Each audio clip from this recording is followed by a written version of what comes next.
Hello again, this is Alex with MasterChartsTrading.com, and today is Friday, July 27th, 2018. So first of all, please do hit the like button and subscribe to this channel. This is how I basically know that you're watching, and hopefully share the video as well. US stocks are trading near all-time highs. We're looking at Intel, Facebook, and Twitter as they weigh on Nasdaq. Rest of the world, but not Japan, I think, are approaching levels where they could be stocks could be shorted. We'll look at real estate as bonds move towards fresh lows. We'll look at preferred stock as well. So most likely, Forex, gold, oil, natural gas, and crypto may move to a paid section soon.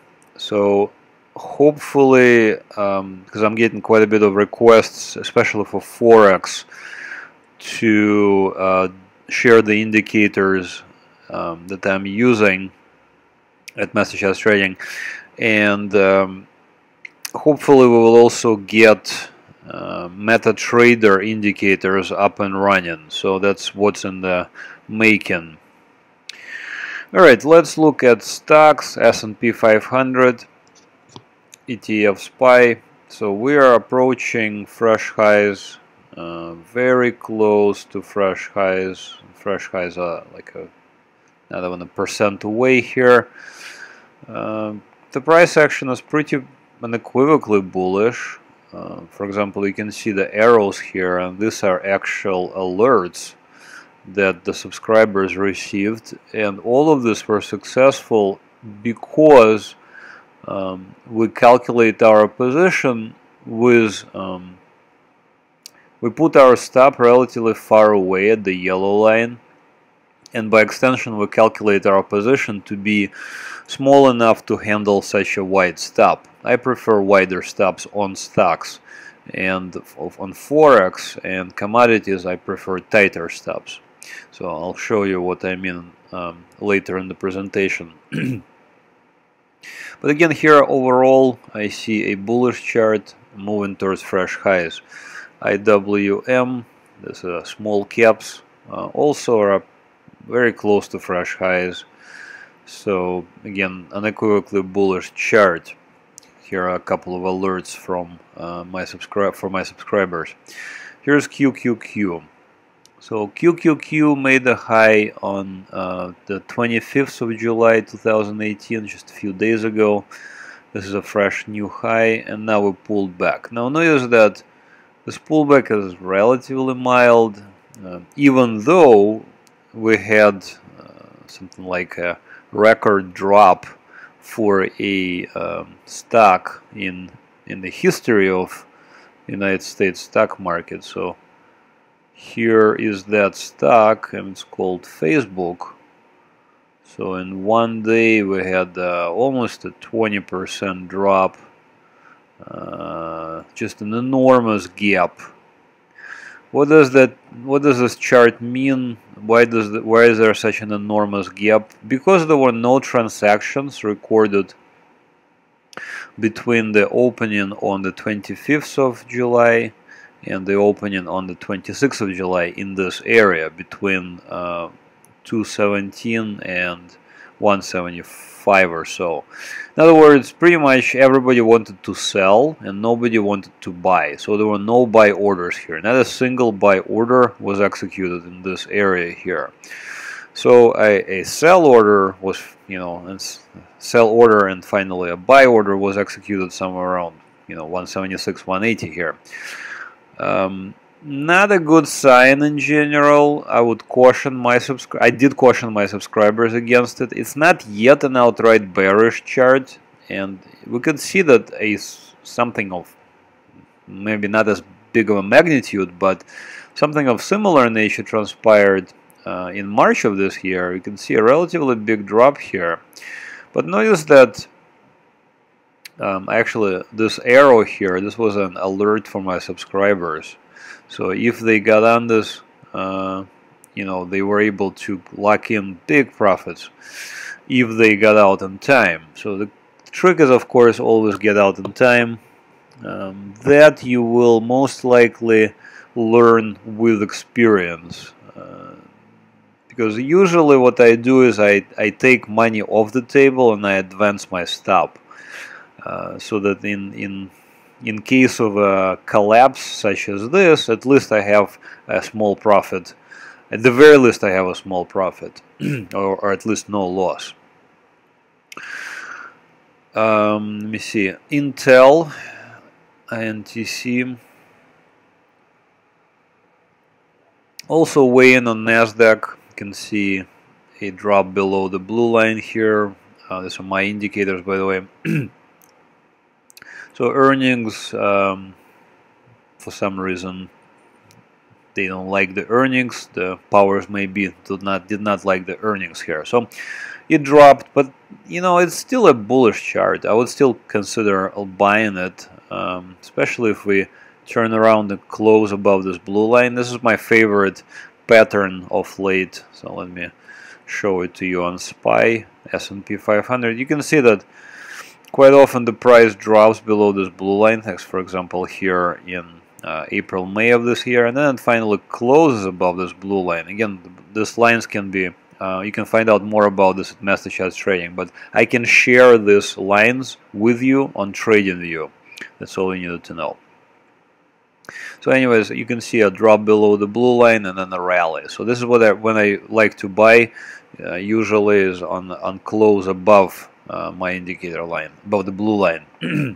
So here, INTC, Intel, you can see that we gapped below this blue line, but I want to see if we are going to close above this blue line, and then we could potentially buy it. Twitter also, big drop. Interesting that it was the day after Facebook dropped, but once, just like I showed with Intel, this could be an opportunity. I mean, we see a drop below the blue line, maybe we can see a close above the blue line here and then a rally. So for example here we could see the same thing. The price action in March of this year was very similar. We saw a drop below the indicator line and then a close above it. So I actually sent an alert to subscribers here on the 28th of March, and notice that they were able to lock in as much as 64% gain if they were able to get out at the very top. But even if they were not able to get out at the very top and they were able to sell partials, then still it's a decent profit. So overall, QQQ, under slight pressure, but overall, you can see Google moving higher, fresh highs here, Apple close to actually fresh highs as well. Let me see what else. Amazon, fresh highs. So overall, QQQ seems to be in a good spot, and yeah, I'm sure there are some pockets of weakness, but overall the pockets of strength definitely outnumber pockets of weakness. Okay, so let's look at the rest of the world. Alright, let's continue to the rest of the world. Here are the emerging markets, EEM. On this chart you can see several annotations, and once again I am using my own indicators to trade and to look at where the stock is going in general. So overall, this is emerging markets. There is a beginning of bearishness around June here, but here on the 27th of June 2018 rather, you can see a close below this yellow line, and from here on, in my mind, this security is bearish. So notice that I put an arrow here, kind of like a projected move, and I think the projected move can get as high as potentially this red line, maybe slightly higher. But once again, these are what I call a conservative short levels. So the levels at which we could potentially buy puts, sell calls, or just outright short if you have a margin account. You can also use EUM, I think it's called EUM, which is an inverse ETF. But if you are going to be using inverse ETF, then you need to calculate your position correctly. And there's a tool here on TradingView, long positions, short positions. So overall, again, it's a bearish security, and I would short it at around 45 bucks unless something happens. Not a big fan myself of shorting equity, but this looks like a legitimate target for a short sellers. VGK Europe. Now Euro is also let me see, Euro USD. It might bounce a little bit to like 1.19, but I have a feeling the direction is down. I mean, we could actually like just collapse, and I think easily a 300 pip move can unfold to the downside. As a result, Euro is under pressure. We're seeing European equities also. You can see a close below this yellow line on the 25th. In other words, in my mind, this becomes an outright bearish security. There are many ways to judge trend, how to set a trend. People use moving averages. Overall, there are better ways and worse ways, but this is, my indicators, they calculate, I think, pretty well the price action. So I think here we're seeing a bearish break on the 25th of June, and then now we're really getting close to the conservative levels to short. So I would consider shorting it. I mean, it's not, shorting equity is a little tricky, and currently it's not 100% where the entire stock market will go. But overall, I think this particular security is in a downtrend, so it should be at the very least avoided, I think, but possibly shorted. Alright, let's see what else we need to cover. Japan, right. EWJ. So Japan looks a little stronger than the rest of the world. You can see that here we're only seeing cautionary signs. For example, a close below this red line, but not yet a close below this yellow line. So by comparison, emerging markets have already closed below this yellow line. So overall, Japan is one of the few pockets of strength. But I think if the rest of the world decides to roll over, and if the US dollar versus Japanese yen rallies here, and I think it might, this looks like a very good bottoming action here, right around the indicator line, coincidentally. So I think if the US dollar continues higher, then EWG will very likely continue lower. Okay, real estate, IYR, a little bit under pressure. Okay, looks like a breakout here on the 5th of June of this year, or rather on the 4th of June of this year, right there. New high for the move, and now a pullback. So maybe, this is quite a bit of selling here, especially on Friday, and it most likely had to do with TLT, and you can see the treasury bonds are dropping. I thought we may break out, but it never occurred, and you can see that bears are still winning this battle, and you can see the downward facing arrows, and those were decent places to short. I'm not a big fan of aggressively shorting, but here at the red line, I think it's a good way to do it. In fact, this is a alert to my subscribers here on the 20th of July of 2018 of this year. Okay, and utilities, as a result of this whole pretty wild price action in TLT, kind of just trading in this relatively big trading range. I am expecting a breakout around 53.53, but nothing is guaranteed in this business. So if TLT decides to continue lower, in other words, the interest rates will rise and it will become more expensive to borrow money, utilities may actually also roll over, because utilities are usually heavily indebted, as is IYR, real estate investment trust. So perhaps this is the reason why we're seeing utilities and real estate, well, at the very least, real estate kind of dropping off late, and utilities are struggling to find direction. All right, so those are the bonds and bond proxies, and I wanted to show one more bond proxy, PGX.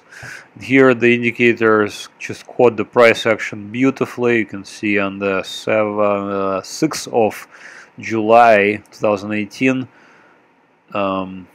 basically touched the indicator line and then rolled over. Now we're actually closing below this red line, and this would be like a conservative short level. So yeah, it's possible that we're gonna make a fresh low here, especially if the TLT decides to continue lower.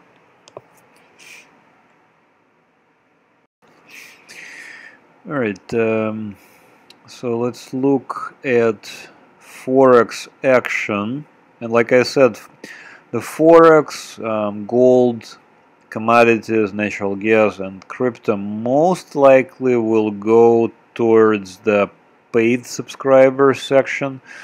I'm not exactly 100% yet how it will happen, but do sign up at MasterCharts Trading for my mailing list, and this way you can be on the on the mailing list once the service is live.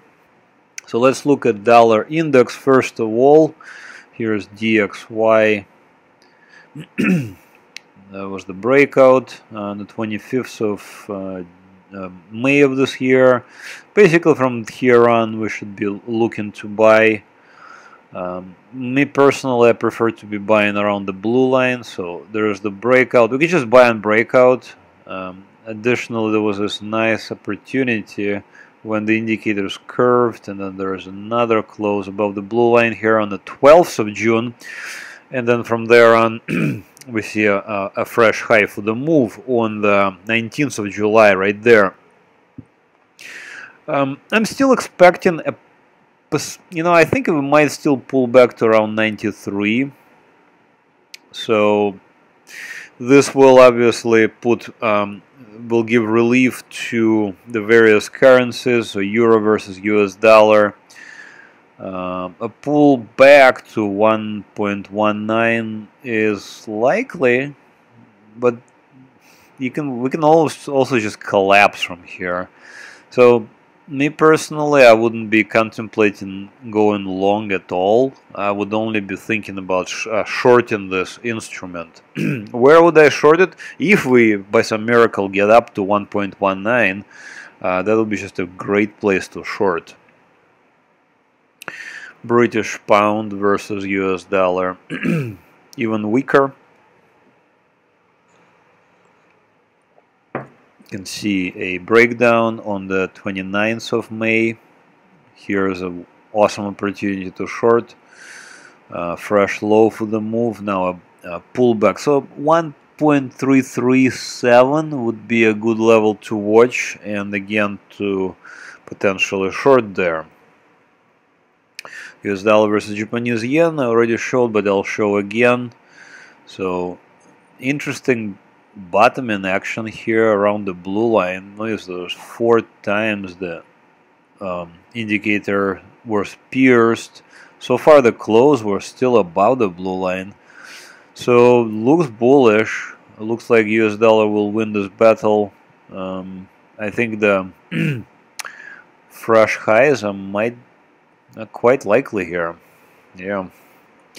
US dollar versus Canadian dollar. Bullish chart. US dollar is in the uptrend versus Canadian dollar. Possibly a pullback to 1.28, but then I think again it's a bullish security, so it should be bought. US dollar. Let me see what else we have. US dollar CHF, Swiss franc, bullish chart. There's the breakout. Excuse me. US dollar versus Mexican peso. Now that's a very interesting chart. I see a breakdown here in favor of Mexican peso. So let's look at Mexican peso futures. And yeah, looks like a possible breakout. Very kind of just barely breakout, but could be the first drop. In first domino in the currency, in the various currencies. So one of the currencies of the world is Mexican peso, but the rest of the world, the DXY, the dollar index, it's in an uptrend. So it would be kind of unusual for currencies to not move together. This is what we're seeing here. We're seeing a divergence, whereas the rest of the world is losing against the United States dollar off late since the mid-June. Mexican peso is gaining versus the dollar. So this could be an aberration, or it could be a killer opportunity to buy this pair. It's difficult to say currently, but I would not necessarily make too many conclusions based on just this one currency pair, because the rest of the world, here's Australian dollar.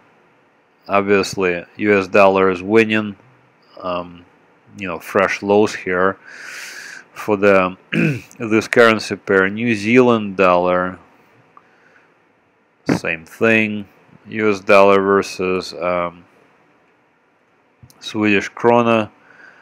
US dollar is winning. So pretty much everything, the rest of the currencies are showing that the US dollar is winning the battles here. So not sure exactly what's going on with Mexican peso. Perhaps some subscribers know. If you know something about this, please comment below. Maybe we can have a conversation about this. A civil conversation, please. Okay, so Forex, covered Forex. Let's continue to gold, XAU, USD. Same. You can basically think of currency pairs, and here's a currency pair, gold versus US dollar, and US dollar is on the bottom and it's currently winning the battle because it's appreciating, so gold is depreciating in the United States dollars. Here we're seeing fresh lows, a little bounce. I would just love for gold to bounce to like 1270, 1269, and then we can look for a short there. GDX, here's GDX, also made a fresh low. This is a gold miners. Like I kept saying, I would avoid it. At the very least avoid, and the very least avoid was as early as March of this year. I was already cautioning against owning gold and gold miners as early as February of this year, 2018. So here's a couple of gold miners. Royal Gold. Look at this big move from 98 to 53. In fact, let me show it to you on a stock charts. It just looks kind of cool because you can see the. Let me clear all this stuff, but notice big spike, and then I said exactly, you know, this is a rejection spike, obviously, and then move lower. So pretty unequivocally, well, these are fresh highs. So when I was saying that gold is basically should be avoided, and gold miners by extension. Now Royal Gold made a fresh high and now unraveled. We'll see if it will continue lower from here. Here's Newmont Mining. I would probably avoid it as well as it moves lower. So overall, gold, here are the gold futures. I would short it on bounce, basically around 1270. Right, let me look at futures of light crude oil. I think we could easily see a pullback to 64 bucks, but I think there at $64, this should be, this security should be bought. There, I put an arrow where I would be interested in buying it myself. XLE Energy. Yep, uptrend. Normal looking uptrend. I don't see anything wrong with it.